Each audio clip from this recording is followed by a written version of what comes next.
Hi everyone, नमस्कार, जय हिंद, वंदे मातरम। तो स्वागत है आपके अपने परिवार रन क्लासेस 4A में। आज हम सामाजिक विज्ञान 2024 का वायरल पेपर करने वाले हैं, जो आपको बोर्ड एग्जाम में सीधे सीधे देखने को मिलने वाला है। तो बस आप ये पेपर का जो सेट है वो याद रखना, यही आपको देखने को मिलने वाला है। 100% यही आपको देखने को मिलेगा। ठीक है, पृष्ठों की संख्या 12 है। अनुक्रमांक आप अपना डाल लेना, यहाँ पे रोल नंबर और अपना नाम भी डाल देना। रोल नंबर आपको मिल जाएगा आपके एडमिट कार्ड पे। ये आपका पेपर का कोड है। बिल्कुल ऐसा ही पेपर आपको देखने को मिलने वाला है 7 मार्च 2024 को, जो आपका पेपर लगा हुआ है बोर्ड को। बिल्कुल ऐसा ही पेपर आपको देखने को मिलने वाला है। तो चलिए, आपका जो समय होता है वो 3 घंटे 15 मिनट का होता है, और प्रारंभ के जो 15 मिनट होते हैं आपको प्रश्न पत्र पढ़ने के लिए होते हैं। पूर्णांक आपका है 70 नंबर का। ठीक है, तो ये आपके समान निर्देश दिए हुए हैं, उनको आप अच्छे से पढ़ लीजिए।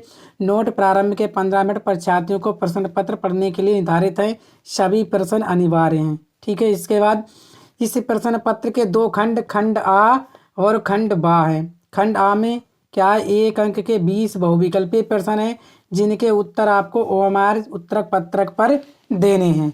ठीक है, चलिए, इसके बाद खंड आ के प्रत्येक प्रश्न का निर्देश पढ़कर केवल प्रदत्त ओएमआर उत्तर पत्रक पर ही उत्तर दें। ओएमआर उत्तर पत्रक पर उत्तर देने के पश्चात उसे काटे नहीं तथा इरेजर अथवा व्हाइटनर का प्रयोग ना करें। ठीक है, प्रश्न के अंक उसके सम्मुख अंकित हैं। खंड बा में 50 अंक के वर्णनात्मक प्रश्न हैं।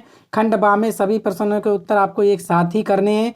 प्रथम प्रश्न से आरंभ कीजिए, अंतिम प्रश्न तक करते जाइए। जो प्रश्न ना आता हो उस पर समय नष्ट ना कीजिए। ठीक है, ये आप इंट्रैक्शन अच्छे से पढ़ लेना। 15 मिनट का पेपर होता है, मिलता है, तब आप अच्छे से पढ़ लीजिए। यही पेपर आपको देखने को मिलने वाला है। तो चलिए शुरुआत करते हैं हम अपने खंड आ से, जिसमें 20 बहुविकल्पीय प्रश्न होने वाले हैं। तो पहला प्रश्न आपका क्या कह रहा है, फ्रांस की क्रांति का अग्रदूत किसे कहा जाता है? Napoleon, Rousseau, Diderot, Voltaire. ठीक है, तो आपको बताना है कि फ्रांस की क्रांति का अग्रदूत किसे कहा जाता है। ठीक है, ये 1 नंबर आपका जो है बिल्कुल, और 20 अंक हैं, 20 बहुविकल्पीय प्रश्न है। तो फ्रांस की क्रांति का अग्रदूत किसे कहा जाता है, तो बताइएगा। तो याद रखना, किसे कहा जाता है? नेपोलियन को कहा जाता है। ऑप्शन नंबर ए बिल्कुल करेक्ट आंसर है इसका। ठीक है, चलिए दूसरा प्रश्न, यंग इटली सोसाइटी का संस्थापक किसे कहा जाता है? Garibaldi, Bismarck, Mazzini, काबूर। तो किसे कहा जाता है? इन 4 विकल्पों में आपका कोई एक सही है। तो याद रखना, जो यंग इटली सोसाइटी का संस्थापक था तो वो थे आपके मेजनी। कौन थे? मेजनी। ठीक है, याद रखना। इसके बाद, जलियांवाला बाग में गोली चलाने की आज्ञा किसने दी थी? जलियांवाला बाग था, उसमें गोली चलाने की आज्ञा किसने दी थी? ये कहाँ घटना हुई थी? ये आपके सूर्य मंदिर के पास जो है, अमृतसर। कहाँ? अमृतसर। और सर ये कहाँ पड़ता है? ये पड़ता है आपका पंजाब में। ठीक है, इतनी बात याद रखना। आप आता है प्रश्न आपसे मार्क्सिस्ट संबंधी में। तो जलियांवाला बाग में गोली चलाने की आज्ञा किसने दी थी? तो वो थी आपकी जनरल डायर ने। ठीक है, किसने दी थी? आपकी जनरल डायर ने। ऑप्शन नंबर डी बिल्कुल करेक्ट आंसर है। इसके बाद चौथा, चोरा चोरी चोरी चोरा में हिंसात्मक घटना कब हुई? 5 फरवरी 1922, 8 नवंबर 1924, 10 फरवरी 1927, 9 अप्रैल 1930। तो सही आंसर इसका क्या हो जाएगा बच्चा जी? ठीक है, तो बच्चा जी आप आंसर कर रहे हो 5 फरवरी 1922। ठीक है, क्या? 5 फरवरी 1922। ठीक है, यहाँ पे डंडा लग गया, कोई दिक्कत नहीं है। बस प्रश्नों को तैयार कर लेना, यही पेपर सेट आपको देखने को मिलने वाला है। तो एक लाइक कर दीजिएगा, और वीडियो को शेयर कर दीजिए, और चैनल को सब्सक्राइब भी कर लीजिएगा। पूरी तैयारी कराई जा रही, फुल तैयारी कराई जाएगी, क्योंकि आप सभी जानते हो बगैर मॉडल पेपर के और बगैर क्वेश्चन बैंक के आप बोर्ड एग्जाम में जो भी आपने टारगेट बनाया वो कभी अचीव नहीं कर पाओगे। तो डेली एक मॉडल पेपर लगाना है मेरे साथ। ठीक है, और क्वेश्चन बैंक भी करना है मेरे साथ। चलिए, 5वां प्रश्न बोला गया है कि गेट की स्थापना कब हुई? 1940, 1942, 1945, 1947। तो गेट की स्थापना कब हुई? चलो, इसमें कौन सा आंसर सही है आपका? तो वो हुई थी आपकी 1947। Option number D clear answer है। ठीक है, याद रखना। छठा प्रश्न बोला गया है कि अंतर्राष्ट्रीय मुद्रा कोष IMF, इंटरनेशनल म्यूचुअल फंड, की स्थापना कब हुई थी, इसे आप बोलते हैं म्यूचुअल फंड, उसकी स्थापना कब हुई थी? 1940, 1942, 1945, 1944। तो कब हुई थी? तो याद रखना कब हुई थी आपकी IMF की, तो 1944। ठीक है, याद रखेंगे आप लोग कब, 1944। इसके बाद 7 बोला गया गुलामगिरी। ठीक है, जो गुलामगिरी का लेखक कौन था? डॉक्टर भीमराव अम्बेडकर, ज्योतिबा फुले, कैलाश वासनी देवी, रामा स्वामी नयकर। तो बताओ क्या आंसर होने वाला है इसका? सही आंसर बताओ। ठीक है ना, क्योंकि प्रश्न बहुत ही महत्वपूर्ण है, यही आपको वायरल पेपर देखने को मिलने वाला है। ठीक है, तो कौन है? ये हैं आपके ज्योतिबा फुले जी। कौन है आपके? ज्योतिबा फुले, जिनके नाम से बरेली कॉलेज, बरेली सबसे टॉप यूनिवर्सिटी है ये। ठीक है, चलिए इसके बाद 8वां बोला गया है कि लौह अयस्क किस प्रकार का संसाधन, नवीकरण योग्य, प्रवाह, जैव या आणविकरण। ठीक है, पूरा पेपर सॉल्यूशन करके मैं आपको बताने वाला हूँ। ठीक है, तो कौन सा है आपका? ठीक है, 8वां तो लौह अयस्क है आपका आणविकरण। कैसा है? आणविकरण। ऑप्शन नंबर डी बिल्कुल करेक्ट आंसर है। ठीक है, चलिए निम्नलिखित में कौन सा एक व्यक्तिगत संसाधन नहीं है? व्यक्तिगत संसाधन नहीं है, ये बात आप बहुत अच्छी से याद रखना। प्रश्न क्या बोला गया है, इसीलिए बोला गया कि प्रारंभ के 15 मिनट आपको पढ़ने के लिए। बागान, चरागाह, भूमि, खनिज संसाधन, जो व्यक्तिगत संसाधन नहीं है, यानी कि हमसे संबंधित संसाधन नहीं है। ठीक है, तो वो कौन सा है आपका? वो है आपकी भूमि। ठीक है, भूमि आपका व्यक्तिगत संसाधन नहीं है। इसके बाद 10वां ग्रीन इंडिया मिशन किस वर्ष में आरंभ किया गया? 2013, 2012, 2014, 2011। बताओ ग्रीन इंडिया मिशन। ठीक है, तो वो कब से किया गया है आपका? वो है आपका 2014। ठीक है, कब से? 2014। इसके बाद 11वां सलाल बांध किस नदी पर बना है? महानदी, चिनाब, सतलज, कृष्णा। तो सलाल बांध किस नदी पर बना है? तो याद रखें चुनाव नदी पर बना है आपका। कौन सी? चिनाब नदी। ठीक है, चलिए बोला गया इनमें कौन सी रबी की फसल है? धान, दालें, मोटे अनाज, कपास। ठीक है, रबी की फसल, यानी रबी मतलब जहाँ पे हम लोग गेहूँ वगैरह की फसल करते हैं उसके साथ। ठीक है, धान की फसल कैसी होती है आपकी? खरीफ की। ठीक है, जो रबी की फसल के साथ क्या उगा लेते हो आप लोग? ठीक है ना, चलिए ठीक है ना, तो क्या है आपकी? दालें। रबी की फसलें क्या है आपकी? दालें। चलो 13वां मोनाजाइट रेत में निम्नलिखित में से कौन सा खनिज पाया जाता है? Platinum, manganese, uranium, thorium. ठीक है, बता मोनाजाइट रेत में निम्नलिखित में कौन सा खनिज पाया जाता है? ठीक है, क्या हो जाएगा इसका सही आंसर? ठीक है, इन 4 विकल्पों में। ठीक है, तो कौन सा हो जाएगा? तो वो हो जाएगा आपका थोरियम। थोरियम का प्रतीक गुरुजी ये होता है आपका TH, मैग्नीज का Mn, प्लेटिनम का PT, यूरेनियम का होता है U। क्लियर? चलो करो या मरो का नारा किसने दिया? ठीक है, महात्मा गांधी, जवाहरलाल नेहरू, सुभाष चंद्र बोस, इनमें से कोई नहीं। तो करो या मरो का नारा दिया आपके महात्मा गांधी जी ने। ठीक है, डू एंड डाई। इसके बाद 15वां एजेंडा 21 का संबंध किससे? ओजोन क्षरण से, वैश्विक तापन से, जलवायु परिवर्तन से, सतत पोषणीय विकास से। बताओ किससे है? 15वां का सही आंसर एजेंडा 21। ठीक है, तो वो है आपका सतत पोषणीय विकास से, यानी कि लगातार जो विकास है उससे है। इसके बाद 16वां यातायात का सबसे सस्ता साधन कौन सा है? सड़क मार्ग, रेल मार्ग, जल मार्ग, वायु मार्ग। ठीक है, सबसे सस्ता। ठीक है, तो सबसे सस्ता कौन सा है? तो वो है आपका जल मार्ग। ठीक है, कौन सा? जल मार्ग। चलो 17 यूरोपियन संघ का मुख्यालय कहाँ स्थित है? Oslo, Brussels, Geneva, Amsterdam. ठीक है, तो यूरोपीय संघ का मुख्यालय कहाँ है? तो आप याद रखेंगे ब्रुसेल्स। Brussels Belgium. ठीक है, ब्रुसेल्स कहाँ है? बेल्जियम में। ठीक है, चलिए निम्नलिखित देशों में कहाँ संघात्मक शासन नहीं है? 18वें का भारत, बेल्जियम, संयुक्त राज्य अमेरिका, श्रीलंका। तो बताइए निम्नलिखित देशों में कहाँ संघात्मक शासन नहीं है? तो वो है आपका क्या? क्या है? आप सभी जानते हो, भारत। ठीक है, क्या? भारत। ऑप्शन नंबर ए बिल्कुल सही आंसर है। इसके बाद 19 नगर निगम के प्रमुख को कहते हैं चेयरमैन, मेयर, नगर प्रधान, नगर अधीक्षक। तो नगर निगम के प्रमुख को कहते हैं हम लोग क्या, मेयर। क्या कहते हैं, मेयर कहते हैं। इसके बाद वर्तमान समय में भारतीय संघ में कितने केंद्र शासित प्रदेश हैं? 9, 7, 10, 8। तो कितने केंद्र शासित प्रदेश हैं? तो आप सभी जानते हो, पहले थे 9, अब कितने हो गए, अब कितने रह गए आपके, 8। ठीक है, चलो क्लियर आंसर। आंसर क्या किया आपने, ऑप्शन नंबर डी बिल्कुल करेक्ट आंसर है।